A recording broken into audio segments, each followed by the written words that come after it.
সবাইকে আমন্ত্রণ রাতের বাংলাদেশে। শুরুতে জানিয়ে দিচ্ছি শিরোনাম।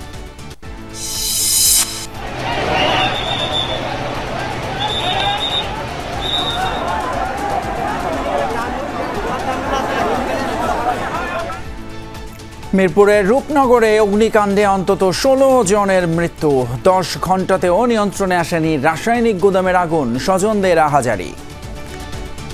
টক্সিক গ্যাস ইনহেল করেই ওখানে আপনার মৃত্যুবরণ করেছে বলে আমরা ধারণা করছি, তবে এটা বিস্তারিত অবশ্যই তদন্ত করে জানা যাবে। ও বের হতে পারে নাই, লাইন চিপ কইছে বের হতে পারে নাই। আমার মায়ের জামাইরা বাইতেছি না। এ পর্যন্ত আর কি আমার মেয়ের ফোন বন্ধ, কোথায় আছে বলতে পারতাছি না। নির্বাচনে নির্ভর করছে দেশের ভবিষ্যৎ, অভিমত মির্জা ফখরুলের। নভেম্বরে গণভোটের দাবিতে জামায়াত সহ সমমনাদের মানববন্ধন। রোববারের মধ্যে সিদ্ধান্ত না জানালে এনসিপিকে নিজ বিবেচনায় প্রতীক দেবে ইসি। শাপলার দাবিতে অনড় নেতারা।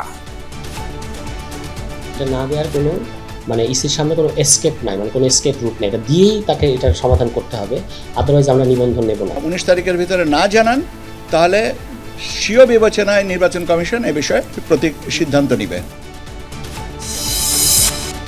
রেমিটেন্স না এলে টিকত না অন্তর্বর্তী সরকার, ইতালিতে বললেন ডক্টর ইউনূস। বিভিন্ন সংস্থার প্রধান এবং রাষ্ট্রনায়কদের সাথে বৈঠক। এমপি ও শিক্ষকদের সচিবালয় অভিমুখী পদযাত্রা আটকে দিল পুলিশ। 3 দফা দাবিতে কাল শাহবাগে অবস্থান কর্মসূচি।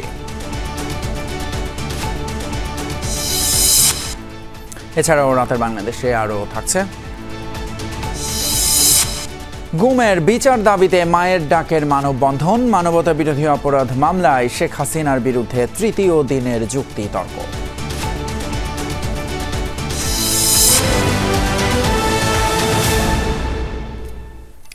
এতক্ষণ শিরোনামগুলো দেখলেন, আর আপনাদের সঙ্গে আছি আমি ফয়সাল তিতুমির। রাজধানীর মিরপুরের শিয়ালবাড়িতে আগুনের ঘটনায় অন্তত 16 জন নিহত হয়েছেন। প্রাথমিকভাবে ধারণা করা হচ্ছে রাসায়নিকের গুদাম থেকে আসা ক্ষতিকর গ্যাসে এতগুলো প্রাণহানি ঘটেছে। দুপুরের আগে লাগা আগুন সন্ধ্যা পর্যন্ত নেভাতে পারেননি ফায়ার সার্ভিসের কর্মীরা।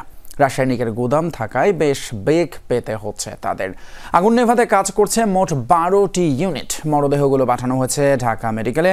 ময়না তদন্ত শেষে হস্তান্তর করা হবে স্বজনদের কাছে। বেলা 11:15টার দিকে হঠাৎ করেই বিস্ফোরণ ঘটে কারখানায়। মুহূর্তেই আগুন ছড়িয়ে পড়ে পাশের রাসায়নিকের গুদামে। বিষাক্ত রাসায়নিক পদার্থের ধোঁয়ায় ছেয়ে যায় পুরো এলাকা। খবর পেয়ে ঘটনাস্থলে ছুটে আসেন ফায়ার সার্ভিসের কর্মীরা। বিকেল নাগাদ উদ্ধারে যোগ হয় মোট 12টি ইউনিট। ফায়ার কর্মীদের সহায়তায় এগিয়ে আসে সেনাবাহিনী, পুলিশ, র্যাব, বিজিবি, শিক্ষার্থী সহ স্থানীয় অনেকে। আগুনের তীব্রতা খুব ভয়াবহ। মেইন রোডেও আমরা থাকতে পারতেছি না তীব্রতার কারণে। ভিতরে যারা রেস্কিউ করছে ওনারা বেরোচ্ছে, ওনাদের ট্রিটমেন্ট দিচ্ছি, আবার যাচ্ছে, আবার বেরোচ্ছে, আবার যাচ্ছে। আগুনের ভিতর দিয়েই কোনো রকম বের হয়ে এসে পড়ছি। আমার লোকজন যেগুলো ছিল ফ্যাক্টরিতে 18 জনের মতন, তারাও বের হয়েছে। বিকেল 3:30টার পর নিয়ন্ত্রণে আসে কারখানার আগুন।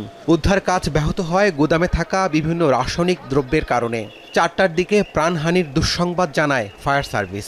ফায়ার ফাইটার যারা প্রথম ফার্স্ট রেসপন্ডার, তাদের থেকে আমরা যখন শুনলাম যে তারা অনেকেই চলে যেতে পেরেছে, বাট ইনারা হয়তো টক্সিক গ্যাস ইনহেল করেই ওখানে আপনার মৃত্যুবরণ করেছে বলে আমরা ধারণা করছি, তবে এটা বিস্তারিত অবশ্যই তদন্ত করে জানা যাবে। তবে আমরা এ পর্যন্ত 9টি লাশ পেয়েছি। অভিযান শুরুর কয়েক ঘন্টা পরও রাসায়নিকের গুদামের ভেতর উদ্ধার কাজ করতে পারেননি ফায়ার সার্ভিসের কর্মীরা। আগুন নিয়ন্ত্রণে ব্যবহার করা হয় ড্রোন সহ বিভিন্ন প্রযুক্তি। বারবার সবাইকে আহ্বান জানানো হচ্ছিল নিরাপদ দূরত্বে থাকার জন্য। আমাদের পাশে যেই কেমিক্যাল গোডাউনটি রয়েছে, আমি এইমাত্র দেখে আসলাম যে এটা এখনো ভিতরের দিকে আগুন জ্বলছে। সুতরাং এটা কিন্তু আসলে রিস্কি। আমরা ওখানে কাউকে অ্যালাউ করছি না, ইভেন আমাদের ফায়ার ফাইটারদেরকেও অ্যালাউ করছি না। ন্যূনতম 300 গজ আপনারা ভিতরে কেউ আসার চেষ্টা করেন না। আগুনের খবর পেয়ে ছুটে আসেন শ্রমিকদের স্বজনরা। তারা জানান অনেকেরই মিলছে না খোঁজ। আমার মায়ের জামাইরা বাইতেছি না। কোথায় কাজ করতে? এই ভিতরে কাজ করতে। দূরে যাবে খাইতে মিল্লা যাই না। আমি সকালে 9টায় বেরিয়েছি কামে, তো আমি এই পর্যন্ত কোনো খবর জানি না। এ পর্যন্ত আর কি আমার মেয়ের ফোন বন্ধ, কোথায় আছে বলতে পারতাছি না। হঠাৎ আগুন লাগছে না 3 তলাটার মধ্যে কাম করতো। ও বের হতে পারে নাই, লাইন চিপ কইছে বের হতে পারে নাই। তাৎক্ষণিকভাবে কারখানার মালিকপক্ষের কারো সঙ্গে যোগাযোগ করতে পারেননি ফায়ার সার্ভিসের কর্মকর্তারা। বলেছেন, রাসায়নিকের গুদামটিকে শাহ আলম কেমিক্যাল ফ্যাক্টরি হিসেবে চেনেন স্থানীয়রা। এ ঘটনায় দগ্ধ কয়েকজনকে ভর্তি করা হয়েছে জাতীয় বার্ন ইনস্টিটিউটে। রাব্বি সিদ্দিকী, যমুনা নিউজ, ঢাকা। মিরপুরের রূপনগরের কারখানায় অগ্নিকাণ্ডের ঘটনার আরও বিস্তারিত জানবো আমাদের সহকর্মী আলামিন হক অহনের কাছ থেকে। সরাসরি যুক্ত হচ্ছেন তিনি এই মুহূর্তে। অহন, ঘটনাস্থলে সবশেষ পরিস্থিতি কি? একটু আগে আমরা দেখছিলাম যে আগুন এখনও নিয়ন্ত্রণে আসেনি, একটু বিস্তারিত জানাবেন। আমাদের সঙ্গে রূপনগর থেকে যুক্ত আছেন অহন এবং ঢাকা মেডিকেল থেকে আজিজ।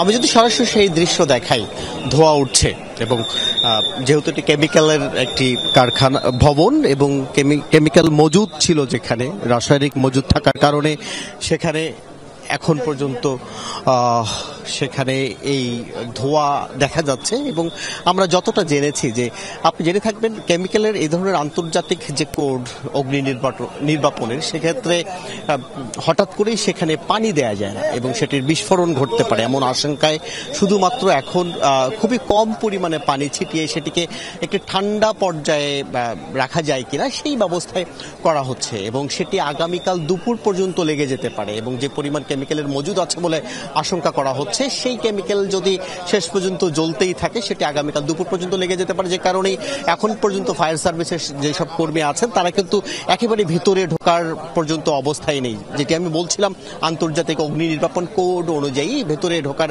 কোনো সুযোগ নেই এখন পর্যন্ত। এবং এই কেমিক্যাল যখন একেবারে নিঃশেষ হয়ে যাবে তখন হয়তো তারা সেটি ঢুকতে পারবেন। এখন পর্যন্ত নতুন করে আর কোনো হতাহতের সংখ্যাও জানানো হয়নি এবং যে মরদেহগুলো পাওয়া গেছে সেই মরদেহগুলোর ডিএনএ টেস্ট করতে হবে, সেটি আমরা আগেই জানিয়েছিলাম। এবং একটি বেসরকারি উদ্যোগে অনেকেই নিখোঁজ যারা আছেন সেই তালিকা করার চেষ্টা করছিলেন। আমরা দেখেছি 16 জনের বাইরেও কিন্তু আর কোনো তথ্য পাওয়া যায়নি, অর্থাৎ 16টি মরদেহ পাওয়া গেছে এবং 16 জনই এখন পর্যন্ত তাদের স্বজন নিখোঁজ বলে জানিয়েছেন। এবং উৎসুক জনতা যেমন হয়েছেন এবং আমরা দেখছিলাম রাজনৈতিক অনেক নেতাকর্মীরাও তারা আসার চেষ্টা করছিলেন এখানে এসে, তাদের সেই অনুভূতির কথা বলছিলেন। আমরা দেখছিলাম শুধু সেই ভিড়ভাড়টাও আমরা দেখাতে চাই।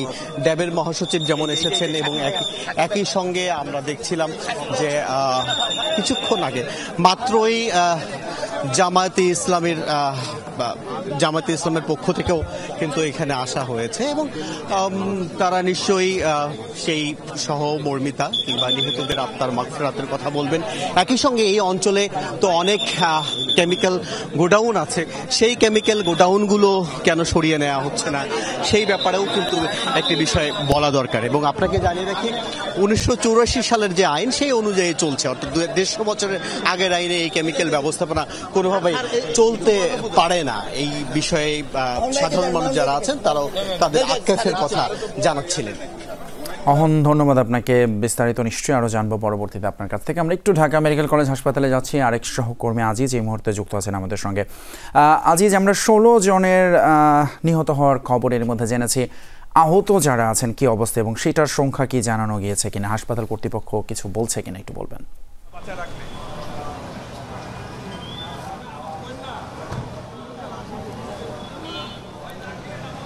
ধন্যবাদ তিতুমির। আপনি যেমনটি বলছিলেন যে 16 জনের যে নিহতের সংখ্যা সেটি ফায়ার সার্ভিসের পক্ষ থেকে জানানো হয়েছে। সেই 16 জনের মরদেহ ঢাকা মেডিকেলের জরুরি বিভাগের যে মর্গ আছে সেখানে এনে রাখা হয়েছে এবং সেখান থেকেই স্বজনদের কাছে হস্তান্তর করা হবে। তবে তার আগে যেটি করা হবে, স্বাস্থ্য মন্ত্রণালয়ের সচিব আমাদের যে বিষয়টি জানিয়েছেন, তিনি বলেছেন যে যারা নিহত হয়েছেন তাদের বেশিরভাগেরই পরিচয় শনাক্ত করা এখন বেশ কঠিন হয়ে পড়েছে। সেক্ষেত্রে সবার আগে তাদের প্রোফাইল করা, ডিএনএ প্রোফাইল করা হবে, তারপর স্বজনদের কাছে নিহতদের মরদেহগুলো হস্তান্তর করা হবে। তিতুমির, আরেকটি বিষয় আপনাকে জানিয়ে রাখি, ঢাকা মেডিকেলের পাশে যে জাতীয় বার্ন ইনস্টিটিউট আছে সেখানে আহত 3 জনকে চিকিৎসা দেওয়া হচ্ছে। সে বিষয়ে স্বাস্থ্য সচিব জানিয়েছেন যে তাদের অবস্থা খুব বেশি গুরুতর নয় এবং তারা এখন শঙ্কামুক্ত। তবুও তাদেরকে চিকিৎসার আওতায় রাখা হয়েছে এবং তারা পরিপূর্ণ সুস্থ হলে বা সেই অবস্থায় গেলে তাদেরকে স্বজনদের কাছে হস্তান্তর করা হবে। তিতুমির, আমি আপনাকে আরেকটি বিষয় জানিয়ে রাখি যে আমরা বীরপুরের যে কারখানা কেমিক্যাল গোডাউনে আগুন লেগেছে সে বিষয়ে স্বাস্থ্য সচিবকে প্রশ্ন করেছিলাম যে সেখানে আবাসিক এলাকার ভিতরে কিভাবে এরকম কেমিক্যাল গোডাউন স্থাপন করা হয়েছে বা সেখানে ব্যবসা বাণিজ্য করা হচ্ছে। তিনি আমাদেরকে জানিয়েছেন যে এই বিষয়টি তাদের আওতাভুক্ত নয়, তবে এই বিষয়গুলো দেখভালের জন্য যারা দায়িত্বপ্রাপ্ত আছেন তাদের কাছে তারা সুপারিশ করবেন। Titumir, M A Aziz জানাচ্ছিলেন Dhaka medical থেকে সেখানকার আহত এবং নিহতদের সবশেষ পরিস্থিতি। এদিকে মিরপুরের আগুনের ঘটনায় যথাযথ তদন্তের নির্দেশ দিয়েছেন প্রধান উপদেষ্টা ডক্টর মোহাম্মদ ইউনূস। এই ঘটনায় শোক জানিয়ে নিহতদের পরিবারের পাশে থাকার আশ্বাস দিয়েছেন তিনি। এসব কথা বিস্তারিত জানিয়েছেন প্রধান উপদেষ্টা প্রেস সচিব শফিকুল আলম। মিরপুরে একটি মর্মান্তিক ফায়ার অ্যাক্সিডেন্ট হয়েছে। এই ঘটনায় সরাসরি চিফ অ্যাডভাইজার এখন রোমে আছেন, ওনাকে জানানো হয় এবং উনি সাথে সাথে যথোপযুক্ত কর্তৃপক্ষকে জানিয়েছেন যে এই ঘটনাকে তদন্ত করতে এবং যারা মারা গেছেন তাদের মৃত্যুতে উনি শোক জানিয়েছেন। উনি বলেছেন যে তাদের পরিবারের পাশে আমরা আছি। গোডাউন বা কেমিক্যাল ফ্যাক্টরি করেন, তাদের বিষয়গুলো আসলে ফায়ারের যথোপযুক্ত আপনার ক্লিয়ারেন্স ছিল কিনা ফায়ার ডিপার্টমেন্টের, সেটা দেখা হচ্ছে। জাতীয় নির্বাচন এলোমেলো করতেই নভেম্বরে গণভোটের দাবি নিয়ে বিশৃঙ্খলা সৃষ্টি করছে জামায়াত ইসলাম, এমন অভিযোগ করেছেন বিএনপির নেতারা। আর সেই সাথে তারা জামায়াতের বিরুদ্ধে আওয়ামী লীগের সাথে আঁতাতের অভিযোগও তুলেছেন। নিজ নির্বাচনী এলাকায় ভোটের প্রচারাভিযান শুরু করতে গিয়ে বিএনপির মহাসচিব মির্জা ফখরুল ইসলাম আলমগীর বলেন, রাজনৈতিক কোনো ভুল সিদ্ধান্তে ফ্যাসিস্টদের রাজনীতিতে ফেরানো যাবে না। দুপুরে ঠাকুরগাঁও জেলা শিল্পকলায় বিএনপির বর্ধিত সভায় অংশ নেন দলের মহাসচিব মির্জা ফখরুল ইসলাম আলমগীর। বলেন, সুখে দুঃখে বরাবরই মানুষের পাশে ছিলেন তিনি। কখনো পরাজিত হয়েছি, কখনো জয়ী হয়েছি, কিন্তু কখনো আপনাদের ছেড়ে, রাজনীতি ছেড়ে আমি চলে যাইনি। একইভাবে আপনারাও কিন্তু বিএনপি ছেড়ে চলে যাননি। কথা বলেন আগামী নির্বাচনের গুরুত্ব, জামাতের পিআর নিয়ে আন্দোলন প্রসঙ্গে। গণতন্ত্রের কোনো বিকল্প নেই, গণতন্ত্রের বিকল্প গণতন্ত্রই। সুতরাং গণতান্ত্রিক উপায়ে, গণতান্ত্রিক পদ্ধতিতেই আমাদেরকে রাষ্ট্র পরিচালনা করবার ব্যবস্থা গ্রহণ করতে হবে। রাজনৈতিক কোনো ভুল পদক্ষেপের কারণে আমরা যেন আবার সেই ফ্যাসিস্টদের নির্যাতনের কবলে না পড়ি, অর্থাৎ ফ্যাসিস্টদেরকে আমরা আর ফেরত দেখতে চাই না। জাতীয় প্রেস ক্লাবে জামাত নেতাদের বিরুদ্ধে পবিত্র কোরআন নিয়ে কটূক্তির অভিযোগ তুলে প্রতিবাদ সভা করে জাতীয়তাবাদী ওলামা দল, যেখানে বিএনপি নেতা রিজভী আহমেদ বলেন, নির্বাচন বানচালের মাস্টার প্ল্যান হিসেবেই আন্দোলনে নেমেছে জামায়াত। যদি নভেম্বরে গণভোট করেন, এইটার জন্য যে প্রস্তুতি, তাহলে আপনার জাতীয় নির্বাচন, সংসদ নির্বাচন, তার জন্য প্রস্তুতি, এটা তো এক ধরনের বিশৃঙ্খলা তৈরি হবে। আওয়ামী লীগের ভোটটা নেওয়ার জন্য নানা ধরনের কায়দা কানুন, কৌশল প্রকৌশল তারা চালিয়ে যাচ্ছেন। এই জন্য নানা জায়গায় নানা দিকে দৌড়ঝাঁপ দিচ্ছেন এবং এই দৌড়ঝাঁপ সম্পর্কে এদেশের জনগণ সবাই ওয়াকিবহাল আছেন। দুপুরে দিনাজপুরে আরেক অনুষ্ঠানে বিএনপি স্থায়ী কমিটির সদস্য ডাক্তার AZM জাহিদ হোসেন বলেন, জনগণই সিদ্ধান্ত নেবে আগামীতে কোন পদ্ধতিতে ভোট হবে আর কিভাবে পরিচালিত হবে দেশ।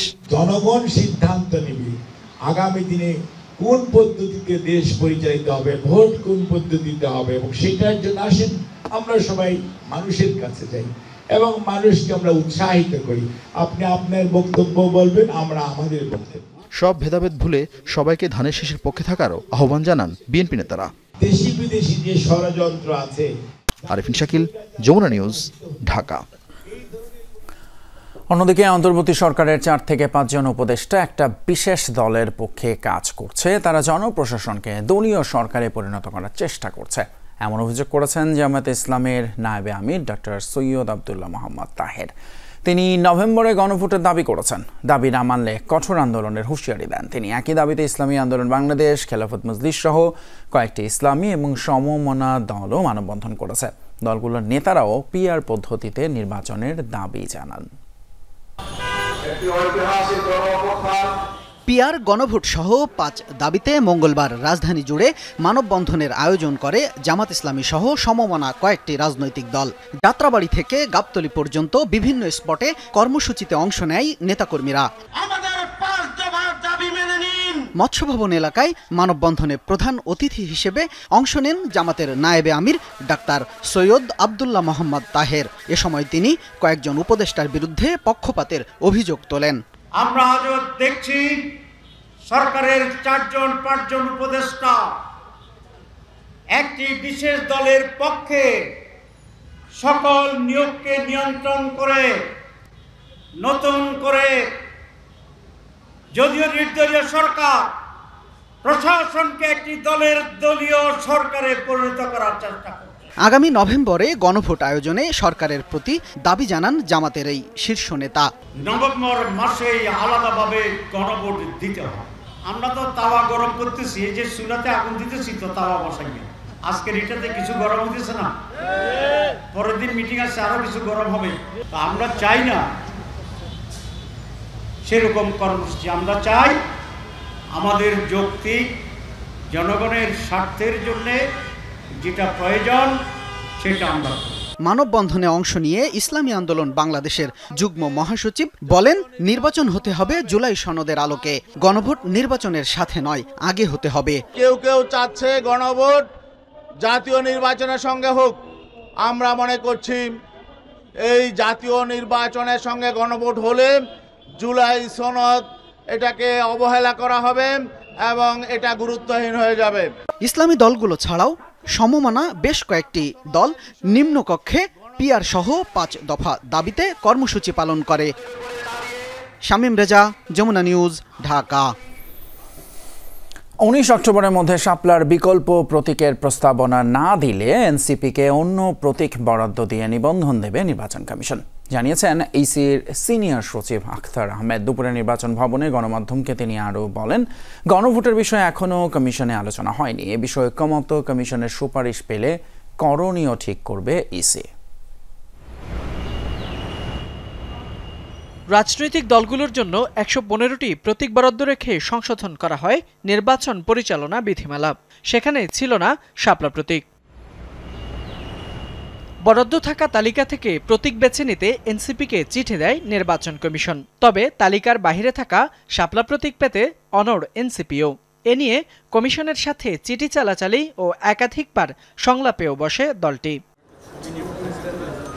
এমন প্রেক্ষাপটে মঙ্গলবার নির্বাচন কমিশনে ব্রিফিং করেন সিনিয়র সচিব আখতার আহমেদ। নিজেদের আগের অবস্থান তুলে ধরে জানান, এনসিপিকে শাপলা প্রতীক দেওয়ার সুযোগ নেই। যেহেতু নির্বাচন পরিচালনা বিধিমালা এটা নাই, অর্থাৎ দেওয়ার সুযোগ নাই, আমরা একটা চিঠি দিয়েছি ওনাদেরকে যে আগামী 19 তারিখের ভিতরে ওনারা বিকল্প ওনাদের চাহিত প্রতীক জানাবেন। যদি এটা 19 তারিখের ভিতরে না জানান তাহলে স্বীয় বিবেচনায় নির্বাচন কমিশন এ বিষয়ে প্রতীক সিদ্ধান্ত নেবে। এছাড়াও আলোচিত গণভোট ইস্যুতেও কথা বলেন তিনি। জানান, গণভোট হবে কি হবে না সে বিষয়ে কমিশনে এখনো কোনো আলোচনা হয়নি। গণভোটের ব্যাপারে ও একই কথা, যে এটা যতক্ষণ না পর্যন্ত ইসিকে বলা হচ্ছে ততক্ষণ পর্যন্ত এই ব্যাপারে আমাদের কোনো কিছু নেই।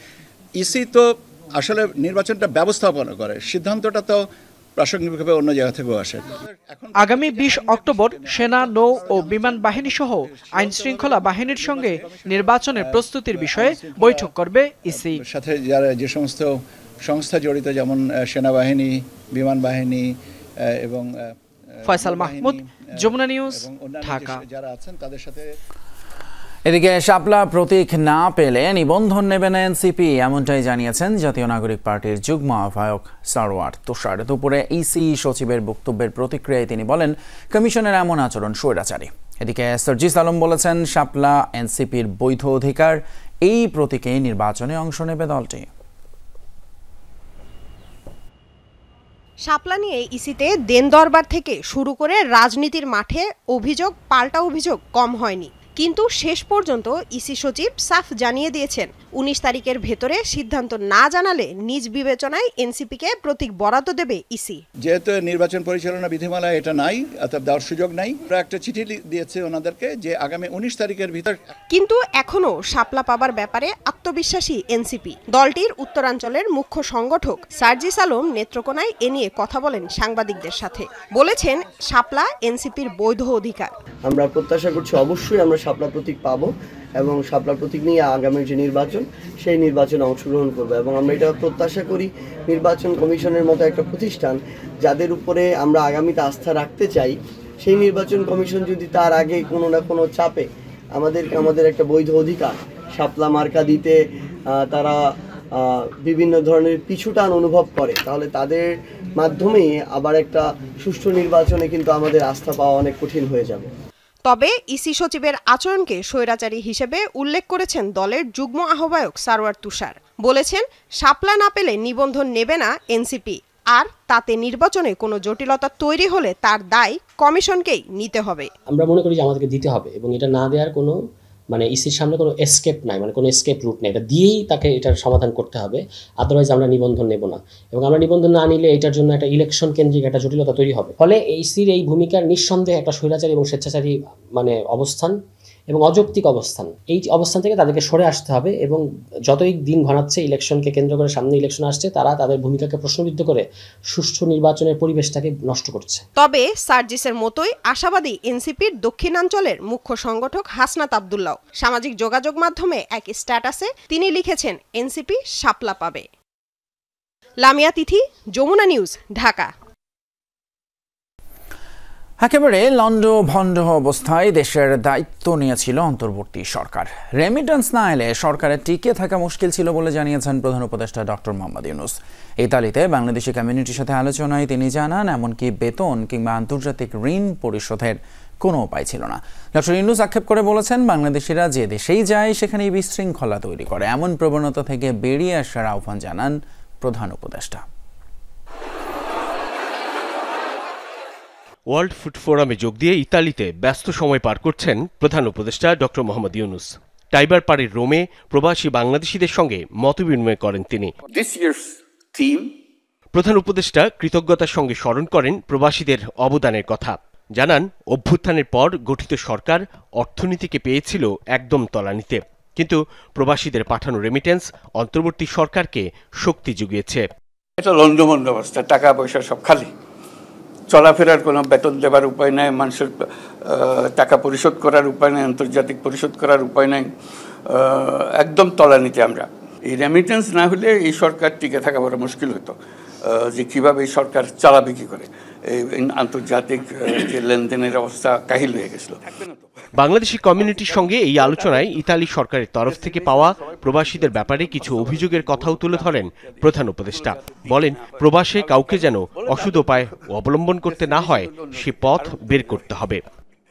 ভেজাল, এই বাংলাদেশ যেখানে যাচ্ছে ভেজালের একটা সৃষ্টি করছে, বলে এইটার থেকে আমরা বাঁচতে পারতেছি না, এটার থেকে নিষ্কৃতি বলে আমি বললাম যে আমরা দুই পক্ষ চেষ্টা করি, যে এখন বলছি যে একজন যদি নিয়ে যাও আমরা একজন নতুন আনবো, একজন ভেজাল লোক নিয়ে অদল বদল করে জিনিসটা পরিষ্কার হয়ে যাবে।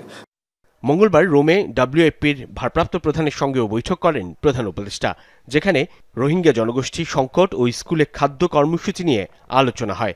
ডব্লিউএফপির ভারপ্রাপ্ত নির্বাহী পরিচালক কার্ল স্কাউ বাংলাদেশে আশ্রিত 13 লাখ রোহিঙ্গা শরণার্থীর জন্য খাদ্য সহায়তা চালিয়ে যাওয়ার অঙ্গীকার পুনর্ব্যক্ত করেন।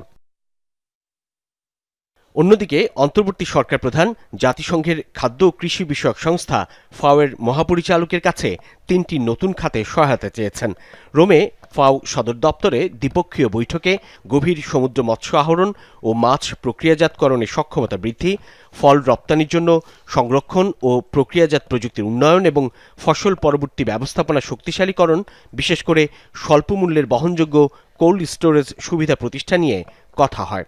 ইউনিভার্সাল হেলথ কেয়ার, মানুষের পোর পিপলকে কিভাবে স্বল্প মূল্যে হেলথ কেয়ার দেওয়া যায়, সেগুলো নিয়ে প্রচুর আলোচনা হয়েছে। সাইফুদ্দিন রবিন, যমুনা নিউজ, ঢাকা। দাবি আদায়ে অনড় এমপিওভুক্ত শিক্ষকরা 3 দফা দাবিতে সচিবালয় অভিমুখে বিকেলে পদযাত্রা করেন তারা। পুলিশি বাধায় পড়ে হাইকোর্ট মাজারের গেটে অবস্থান নেয়। এর আগে সকাল থেকে শহীদ মিনারে অবস্থান করেন তারা। শিক্ষকরা জানান আগামীকাল দুপুর 12টায় শাহবাগে অবস্থান কর্মসূচি পালন করা হবে। প্রয়োজনে যমুনা অভিমুখে লং মার্চের কথাও বলেন শিক্ষক নেতারা। দাবি আদায়ে সারা দেশে দ্বিতীয় দিনের মতো চলছে শিক্ষকদের কর্মবিরতি। এমপিওভুক্ত শিক্ষকদের লং মার্চ টু সেক্রেটারিয়েট কর্মসূচির ঘোষণা এসেছিল সোমবার বিকালে। মঙ্গলবার দুপুর 12টায় এই লং মার্চ হওয়ার কথা থাকলেও তা 2 দফায় পেছানো হয়। অবশেষে বিকাল 4টার কিছু পর শুরু হয় এই পদযাত্রা। মিছিল নিয়ে হাইকোর্ট মাজারের সামনে আসতেই পড়তে হয় পুলিশি বাধায়। বাধ্য হয়ে সেখানেই বসে পড়েন আন্দোলনকারী শিক্ষকরা। এখানে থাকবো আমরা, এখানে কতক্ষণ থাকবো এটা নিশ্চয়তা নেই। আমরা হয়তো সারা রাত্র এখানে থাকতে পারি, আমরা এখানে সারা রাত্র থাকতে পারি এবং আমরা এখান থেকে যদি এখানে রাত্রে থাকতে হয় কালকে আমরা এখান থেকে আমরা 12টায় শাহবাগ মোড়ে অবস্থান নিব। শিক্ষকদের দাবি মোট 3টি। মূল বেতনের 20% বাড়ি ভাড়া, 1500 টাকা মেডিকেল ভাতা আর কর্মচারীদের জন্য 75% উৎসব ভাতা। শিক্ষকরা জানান দাবি মানার চূড়ান্ত ঘোষণা না আসা পর্যন্ত চলবে আন্দোলন। জিনিসপত্রের দাম আকাশচুম্বী। আমরা সামান্য বেতন এবং সামান্য বাড়ি ভাড়ায় মাত্র 1000 টাকা বাড়ি ভাড়ায় একটা বারান্দাও পাওয়া যায় না। 500 টাকা আমাদেরকে বাড়িয়েছে। এটা হাস্যকর বিষয় না? এটাকে হাস্যকর? একটা কাজের মানুষ যেখানে 10,500 টাকা বেতন, 15,000 টাকা বেতন, টিচারদের কেন অপমান করা হচ্ছে? একটা রুম ভাড়া নিতেই 6-7 হাজার টাকা, সেখানে কি একটা রুম ভাড়া নিয়ে কি আমরা 4 জন ফ্যামিলির মেম্বার নিয়ে থাকা সম্ভব? আন্দোলন করা সকলের গণতান্ত্রিক অধিকার। আমরাও একটি পেশাজীবী সংগঠন, আমরা আন্দোলন করতে পারি, শান্তিপূর্ণ আন্দোলন করব। এদিন জনভোগান্তি হয় এমন কর্মসূচি না করার অনুরোধ করে পুলিশ। দফায় দফায় শিক্ষক নেতাদের সাথে কথাও বলেন তারা। আন্দোলনে সংহতি জানাতে আসেন বিভিন্ন রাজনৈতিক দলের নেতা ও ডাকসু নেতৃবৃন্দ। কর্মসূচি যেটা আছে এটা শান্তিপূর্ণভাবে ওনারা পালন করবেন এবং আমরা কোনো কিছু হলে পরস্পর কথা বলে পরস্পর সহযোগিতা নিয়ে আমরা কাজ করব। আমার সম্মানিত শিক্ষকদেরকে বাড়ি পাঠানোর ব্যবস্থা করেন, ক্লাসরুমে ফেরত পাঠান। এটা করলে যেটা হবে ন্যায্য দাবি মানা হবে এবং আওয়ামী লীগের যে স্যাবোটাজের সম্ভাবনা আছে সেটাও আপনারা এক দিলে 2 পাখি মারতে পারবেন। রোববার এই 3 দাবিতে জাতীয় প্রেস ক্লাবের সামনে অবস্থান কর্মসূচির সময় পুলিশের সাথে সংঘর্ষ ও সাউন্ড গ্রেনেড নিক্ষেপের ঘটনায় পরিস্থিতি উত্তপ্ত হয়ে ওঠে। এরপর শিক্ষকরা শহীদ মিনারে অবস্থান নেন। তাজনুর ইসলাম, যমুনা নিউজ, ঢাকা। আওয়ামী লীগ সরকারের আমলে গুম খুনের সঙ্গে জড়িতদের বিচার দাবিতে মানববন্ধন করেছে ভুক্তভোগী পরিবারের সদস্যরা। হাইকোর্টের সামনে এই মানববন্ধনে আসামিদের দ্রুত বিচারের দাবি করেন তারা। এ সময় 8 দফা দাবিও জানান। এদিকে আজ আন্তর্জাতিক অপরাধ ট্রাইব্যুনালে শেখ হাসিনা সহ 3 জনের বিরুদ্ধে মানবতা বিরোধী অপরাধ মামলার 3য় দিনের যুক্তিতর্ক উপস্থাপন হয়। এছাড়া কুষ্টিয়ায় হত্যার ঘটনায় 2টি মামলার শুনানি হয়েছে। বিচারপতি গোলাম মুর্তজা মজুমদারের নেতৃত্বাধীন ট্রাইব্যুনাল 1-এ আজ যুক্তি উপস্থাপন করেন চিফ প্রসিকিউটর তাজুল ইসলাম। দেখানো হয় শেখ হাসিনার শেষ সময়কার নির্দেশনার ভিডিও। একই সাথে ওবায়দুল কাদেরের বক্তব্যে উপস্থাপন করা হয়। দিনভর এই মামলা শুনানি হয়। একে একে মামলার দালালিক প্রমাণ, ঘটনাস্থল, গণহত্যার পরিধি, জড়িত পক্ষসমূহ এবং জুলাইয়ের ঘটনাক্রম বিশদভাবে তুলে ধরা হয়। একই সঙ্গে শেখ হাসিনার নতুন একটি ফোনালাপ উপস্থাপন করা হয়, যেখানে আন্দোলনকারীদের উপর গুলি চালানোর নির্দেশ দিতে শোনা যায় তাকে। এদিকে বিচার চলাকালে ট্রাইব্যুনালের বাইরে আওয়ামী লীগ আমলে গুম খুনের সঙ্গে জড়িতদের বিচার দাবিতে মানববন্ধন করেছেন গুম পরিবারের সদস্যরা। ভুক্তভোগীদের দাবি জড়িতদের দ্রুত বিচারের আওতায় আনার।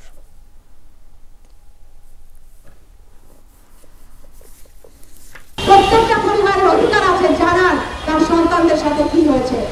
আমরা আপনাদের কাছে কোনো ক্ষতিপূরণ চাই না, আমরা শুধু ন্যায় বিচার চাই। এই চার্জের 2 নম্বর চার্জের সমস্ত এভিডেন্স যদি আমরা বাদও দেই, শুধুমাত্র তার এই সরাসরি নির্দেশ এইটাই তার অপরাধ প্রমাণের জন্য যথেষ্ট। ভোজ্য তেলের দাম এখনও বিশ্লেষণ করছে বাণিজ্য মন্ত্রণালয়। এই মুহূর্তে দাম বৃদ্ধির কোনো সুযোগ নেই বলে মন্তব্য করেছেন বাণিজ্য উপদেষ্টা শেখ বশির উদ্দিন। জানিয়েছেন একক সিদ্ধান্তে মূল্য বৃদ্ধি কোনোভাবেই যৌক্তিক হবে না। সকাল থেকে কার্যকর হয়েছে নতুন দাম। ওদিকে লিটারে 6 টাকা বাড়িয়ে লিটার প্রতি বোতলজাত সয়াবিন তেলের দাম 195 টাকা নির্ধারণ করে দিয়েছে তেল উৎপাদক সমিতি। খোলা তেলের দাম লিটার প্রতি বাড়ানো হয়েছে 8 টাকা। বাজারে নতুন দামের তেল এখনও আসেনি, তবে সংকট আছে, সরবরাহ করেনি কোনো উৎপাদক। ফলে বাজারে থাকা পুরনো তেলই বিক্রি হচ্ছে। বোতলের গায়ে লেখা আছে মূল্য, তাই বর্ধিত দামে বিক্রির প্রবণতা কম। খোলা সয়াবিন তেলের দাম লিটার প্রতি বৃদ্ধি করা হয়েছে 13 টাকা। এই তেল নতুন দামে বিক্রি করা হচ্ছে। বাণিজ্য মন্ত্রণালয় থেকে তেলের দাম বাড়ানো হয়নি, এটা আমি স্পষ্ট করে আপনাদেরকে মাধ্যমে দেশবাসীকে জানিয়ে দিতে চাই। ICMAB এবং ইনস্টিটিউট অফ চার্টার অ্যাকাউন্টেন্ট ওনাদেরকে স্বতন্ত্রভাবে এটাকে বিশ্লেষণ করার জন্য দিয়েছে। ইনস্টিটিউট অফ চার্টার অ্যাকাউন্টেন্ট থেকে রিপোর্টটা এখনো আসেনি। তো এই মধ্য অবস্থায় তেলের দাম বাড়ানো বা এই বিষয়ে সিদ্ধান্ত গ্রহণের কোনো অবকাশ নেই। রাত পোহালেই চট্টগ্রাম বিশ্ববিদ্যালয় কেন্দ্রীয় ছাত্র সংসদ চাকসু নির্বাচন। এরই মধ্যে কেন্দ্রে কেন্দ্রে পৌঁছে গেছে ব্যালট বাক্স সহ নির্বাচনের সব সরঞ্জাম। কাল সকাল 9টা থেকে শুরু হবে ভোট, তার আগে পৌঁছাবে ব্যালট পেপার। নিরাপত্তা নিশ্চিতে ক্যাম্পাসে মোতায়েন করা হয়েছে আইন শৃঙ্খলা রক্ষাকারী বাহিনী। সকাল থেকে কেন্দ্রে কেন্দ্রে পাঠানো হয় চাকসু নির্বাচনের ব্যালট বাক্স সহ বিভিন্ন সরঞ্জাম। প্রস্তুত ভোট কক্ষ, LED স্ক্রিন। তবে নিরাপত্তা নিশ্চিত করতে বুধবার সকালে ভোট গ্রহণ শুরুর আগে পাঠানো হবে ব্যালট পেপারটা আমরা বিতরণ করিনি, এটা আমরা সিকিউরিটির কারণে আগামীকালকে সকালবেলা 8টা বাজে করব। এছাড়া যে সকল অন্যান্য ম্যাটেরিয়াল আছে, ব্যালট বাক্স, তারপরে কিছু পেপারস, তারপর জনবলের তালিকা অথবা কিছু ইউটেন্সিলস, অফিসের জন্য ব্যবহৃত যে সকল বিষয়গুলো আছে এগুলো আমরা প্রস্তুত করেছি। ক্যাম্পাস জুড়ে উৎসবের আমেজ। 3.5 দশক পর ভোট নিয়ে ভোটারদের মধ্যেও অন্যরকম আগ্রহ, উদ্দীপনা। ক্যাম্পাস মুখর যে উৎসব মুখর যে পরিবেশটা আছে, সত্যি এটা আমাদের কাছে অনেক আনন্দের বিষয় এবং আমরা এটা উপভোগ করতেছি এবং আশা করি আমরা যোগ্য প্রার্থীকে ভোট দিতে পারবো, যার মাধ্যমে আমাদের ক্যাম্পাসে অনেক উন্নতি হবে। আমরা নিরাপদভাবে যাতে দিতে পারি, আমাদের অধিকার যাতে ক্ষুণ্ণ না হয়। আমরা এরকম প্রতিনিধি চাই যারা হচ্ছে কি নিজেদের গ্রাউন্ডে স্ট্রং থাকবে, যাদের মোরাল স্ট্রং থাকবে, এথিক্স স্ট্রং থাকবে। ওরা হচ্ছে নিজেদের মোরাল থেকে যাতে আমাদের জন্য কাজ করতে পারে। ভোটের আগের দিন ছিল না প্রচার প্রচারণা, পরিকল্পনায় ব্যস্ত ছিলেন প্রার্থীরা। জয়ের ব্যাপারে তারা আশাবাদী। আছে পাল্টাপাল্টি অভিযোগও। লিখিত যে অভিযোগের মাধ্যমে সবসময় আমরা একটা প্রতিকার চাচ্ছি। নির্বাচনের দিন অন্তত যেন কুইক রেসপন্স একটা টিম থাকে যারা তাৎক্ষণিক সমস্যার সমাধানের জন্য কাজ করে যাবে। প্রশাসন যদি লেভেল প্লেইং ফিল্ড তৈরি করতে পারে এবং সুষ্ঠু নির্বাচন উপহার দিতে পারে, তাই এটা 24 জন্য একটা ইতিহাস হয়ে যাবে এবং সকল ছাত্রছাত্রীদের জন্য এটা মঙ্গলজনক হবে। ক্যাম্পাসে মোতায়েন করা হয়েছে র্যাব, পুলিশ, বিজিবি, APBN সহ আইন শৃঙ্খলা রক্ষাকারী বাহিনীর 1200 সদস্য। জোরদার করা হয়েছে টহল কার্যক্রম। সবার সাথে সমন্বয়ের মাধ্যমে আমাদের এই ইলেকশনটা সুন্দরভাবে সম্পন্ন করার, যদি কোনো আইন শৃঙ্খলা বিঘ্ন ঘটে কিংবা কোনো ধরনের নাশকতামূলক বা এই ধরনের সম্ভাবনা থেকে থাকে, তো সেটা শক্ত হাতে প্রতিহত করার জন্য পর্যাপ্ত ফোর্স মোতায়েন আছে। আল আমিন শিকদার, যমুনা নিউজ, চট্টগ্রাম। এদিকে রাত 12টায় শেষ হচ্ছে রাজশাহী বিশ্ববিদ্যালয়ের কেন্দ্রীয় ছাত্র সংসদ রাকসু নির্বাচনের প্রচারণা। ভোটারদের মন জয়ে শেষ সময়েও ব্যস্ত প্রার্থীরা। এর মধ্যে সকল প্রস্তুতি সম্পন্ন করেছে নির্বাচন কমিশন। ভোটের দিন ক্যাম্পাসে মোতায়েন করা হবে 2000 পুলিশ, থাকছে 3 স্তরের নিরাপত্তা বেষ্টনী। নির্বাচন কমিশন আশা করছে অবাধ, সুষ্ঠু এবং শান্তিপূর্ণ নির্বাচনের মাধ্যমে শিক্ষার্থীরা তাদের পছন্দের প্রার্থী নির্বাচন করতে পারবেন। 17টি হলের জন্য 9টি ভবনে 17টি ভোট কেন্দ্র প্রস্তুত। 990টি বুথ তৈরির কাজও শেষ পর্যায়ে। ব্যালট পেপার হিসেবে OMR শিট ব্যবহার করার পর তা গণনার জন্য 6টি মেশিন আনা হয়েছে। আগামী বৃহস্পতিবার সকাল 9টা থেকে বিকেল 4টা পর্যন্ত রাজশাহী বিশ্ববিদ্যালয়ে হবে ভোট গ্রহণ। এবারে আন্তর্জাতিক। ইসরায়েলের কারাগার থেকে মুক্তির পর বীভৎস নির্যাতনের অভিজ্ঞতা উঠে এসেছে ফিলিস্তিনিদের বয়ানে। অভিযোগ, জেলে পশুর মতো আচরণ করা হয় ফিলিস্তিনি বন্দীদের সাথে। খাবার সহ বেঁচে থাকার ন্যূনতম সুবিধাটুকু মেলেনি। নিজ ভূমিতে ফেরার আনন্দের মধ্যেই দুর্বিষহ কারাবাসের স্মৃতি তাড়া করছে মুক্তি পাওয়া ফিলিস্তিনিদের। এর আগে ইসরায়েলের কারাগার থেকে ছাড়া পাওয়া ফিলিস্তিনিদের নিয়ে বাসগুলো খান ইউনিসে প্রবেশের পরে উল্লাসে ফেটে পড়ে গাজাবাসী। তবে অনেকের বয়ানেই উঠে এসেছে ইসরায়েলি কারাগারের ভয়াবহ অত্যাচার। শারীরিক অত্যাচারের পাশাপাশি চলে মানসিক নিপীড়ন, ওষুধ চিকিৎসা দূরে থাক, জোটে না খাবার কিংবা পানি, সুযোগ নেই পরিচ্ছন্নতা সামগ্রী ব্যবহারের। স্বজন, আইনজীবী বা মানবাধিকার কর্মী কারো সাথেই যোগাযোগের সুযোগ ছিল না ফিলিস্তিনি বন্দীদের। নানা প্রশ্ন আর বাস্তবায়ন নিয়ে অনিশ্চয়তা রেখেই গাজা চুক্তিতে সই করেছেন বিশ্ব নেতারা। সোমবার মিশরের শার্ম এল শেখের শান্তি সম্মেলনে অংশ নেন বিশ্বের প্রায় 20 প্রভাবশালী দেশের নেতারা। সবাই থাকলেও ছিলেন না ইসরায়েল কিংবা হামাসের কোনো প্রতিনিধি। চুক্তিপত্র সই করেছে যুক্তরাষ্ট্র, মিশর, তুরস্ক এবং কাতার। দিনটিকে বিশ্বের জন্য স্মরণীয় আখ্যা দিয়েছেন মার্কিন প্রেসিডেন্ট ডোনাল্ড ট্রাম্প। 2 রাষ্ট্রভিত্তিক সমাধানই শান্তি প্রতিষ্ঠার একমাত্র উপায় আবারও জানিয়েছেন আগত প্রতিনিধিরা। দর্শক, এই ছিল আমাদের আজকের রাতের বাংলাদেশের আয়োজন। এতক্ষণ সাথে থাকার জন্য ধন্যবাদ আপনাদের সবাইকে।